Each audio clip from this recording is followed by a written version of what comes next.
আমার বাবার নাম আব্দুল আজিজ। আমার ছোট বোন সীমা হিঙ্গের পর নেতা জলিলের কাছে বিয়ে দিয়েছে প্রায় 13 বছর আগে। 5-7 বছর বিয়ের প্রথম ঠিকই ছিল, কোনো সমস্যা হয়নি, কিন্তু 5-7 বছর পরে কি আছে, আমার বোনকে প্রচণ্ডভাবে অত্যাচার করতো। বোনই ফোন করে কাঁদতো, আমার রাস্তা দেখাও, আমি কী করবো, তুই পড়াশোনা করে তাই টিউশনি করে এটার মধ্যে বিজি থাকে, তাই নিজে বিজি করে তাই একটু স্থির থাকতো। তখন টিউশনি কিনে করে ওইটার লেগে তাই সময় দাঁড়িয়ে অত্যাচার করতো। তারপরে ফরকিয়া নেতা জলিল করতো বিভিন্ন জায়গার মধ্যে, আমার পাওয়ার আছে, তোর কি পাওয়ার আছে, কি ক্ষমতা আছে, কোনার পাওয়ার আছে, দেয়া যা, কোনানে যাবি যা, কোনানে তোরা ক্ষমতা দেয় বি দেয়া চাই, কদ্দু যাইতে পারো, তোরা মহিলা মানুষ কিতা করতে পারবি, এত বড় কথা কিরে, তোরা কি এর প্রতিবাদ করবি। আমরা এভাবে তারে দীর্ঘ 7-8 বছর ধরে তারে প্রচণ্ডভাবে মানসিকভাবে অত্যাচার করতে আছে। তারপরে শারীরিকভাবেও আমরা সামনে থানার ভিতরে কিন্তু আমরা সামনে তারে সব দিচ্ছি, আমরা সামনে আমরা প্রত্যক্ষভাবে আমরা দেখছি এটা, কিন্তু বাড়ি ঘরে কি করে কীভাবে মারতে সেটা জানি না, কিন্তু আমরা সামনে যেটা করছে এটা আমরা দেখছি, এটা আমরা করতেছি। নির্যাতন করতো, প্রচণ্ড নির্যাতন করতো। 10-12 দিন আগে তাই নাকি রহিমা খাতুন তাইরে বাড়িতে এসে করতেছে স্বর্ণের বিস্কিট দিছে, একটা ব্যাগ দিছে, ব্যাগের ভিতরে নাকি স্বর্ণের বিস্কিট আসছিল, আমরা সত্য জানি না, কিন্তু স্বর্ণের বিস্কিটে আড়াই গেছে 17 লক্ষ টাকা স্বর্ণ। এই স্বর্ণের বিস্কিট তাই নিয়ে ব্যাগ রাখছে, যে সময় তাই ব্যাগটা দিছে প্রচুর তার কিচ্ছু মনে নাই, আমার যে সময় ব্যাগটা দিছে তখন ব্যাগটা খালি হয়েছে। ওই স্বর্ণের বিস্কিট তাই চুরি করছে, তাই জরিমানা দিত, তাইরে মানসিকভাবে শারীরিকভাবে তাই নন রহিমা খাতুন, তারপরে রাঙামাটি বিদিছে আরেকজন জাহানারা বিবি, আর জলিলে 3 জন মিলে তাই শ্বাসরুদ্ধ অবস্থা করে লেছে। তাই কইতেছে আমার শ্বাস বন্ধ হয়ে যেতেছে, আমার বাঁচাও।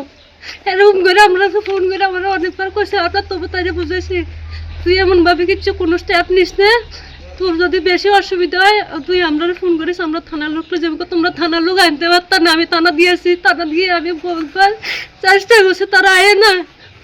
আমার বোন আজকে 3-4 দিন ধরে নিখোঁজ, আমার বোনের চাই, বোনের যে কোনো জায়গাতে বাই করে দেয়, আমি আর কিছু চাই আপনার দেয় চাই, আমার বোনের বাঁচান কোনো আছে আমরা জানি না। লাস্টে কি কথা হইছে আপনার? আমরা থানার ভিতরে কাল যেদিন হারানো গেছে সেদিন আমরা লিখিত দেওয়ানে লেগে গেছি, 24 ঘন্টা হওয়ার আগে আমরা তো লিখিত দিচ্ছে না, এরপরে কালকে নিচে নেওয়ার পরে কইছে আমরা এটা বিষয়টা দেখুন, সামনে হলে আমরা সহযোগিতা করতেছে, কিন্তু এখন আমরা যে মিসিং ডায়েরি করছি জলিলে আমরা উল্টা ঠেট দিতেছে, আমরা আমার ঠেট দিতেছে, আমরা দেখে দেবো গাড়ির নিচে ডলা দিয়ে মারিয়ে লাইব, আমার বাবারে জেল কাটাইব, কার কাছে বিচার পাবো এটা আমরা সিদ্ধান্ত করি না।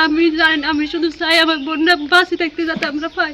লাস্টে কি কথা হইছে আপনার বোনের সাথে? লাস্টে কথা হয়েছে, দুপুরবেলা কথা হয়েছে যে আমি বাবার বাড়িতে গেছি, আমার স্বর্ণ কোনানে আছে, স্বর্ণ বাড়ি করে দিতাম, যদি স্বর্ণ বাড়ি করে দিতাম না বাড়িতে না ঢুকতাম, বাড়িতে ঢুকছে, আমার ঘরে ঢুকতে দেয় না, তবু তুই ঘরে ঢুকতো, সন্তান আছে, স্বামী আছে, তারা রেতান করার পরে তারা কই ঠেট দিছে, তারে মারছে তোলছে, কি ঘুম করে এলেছে না মার্ডার করছে না খিতা করছে, আমরা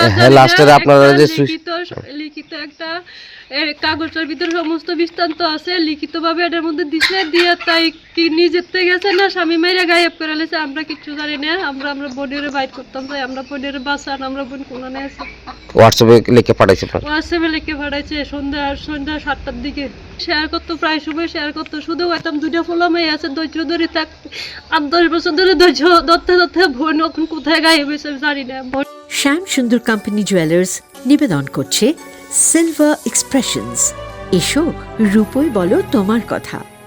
রূপোর গয়নার এক অনবদ্য সম্ভার, যা বলে দেয় তুমিই সেই অনন্যা, তুলে ধরে সম্পূর্ণ নতুন এক আলোকে। বিশেষ উদ্বোধনী অফার 9 থেকে 14 মার্চ, 10% ডিসকাউন্ট প্রতিটি সিলভার এক্সপ্রেশনস রূপোর গয়নার এমআরপির ওপর। নিশ্চিত উপহার প্রতিটি সিলভার এক্সপ্রেশনস রূপোর গয়না কেনাকাটায়। সিলভার এক্সপ্রেশনস, এসো রূপোয় বলো তোমার কথা।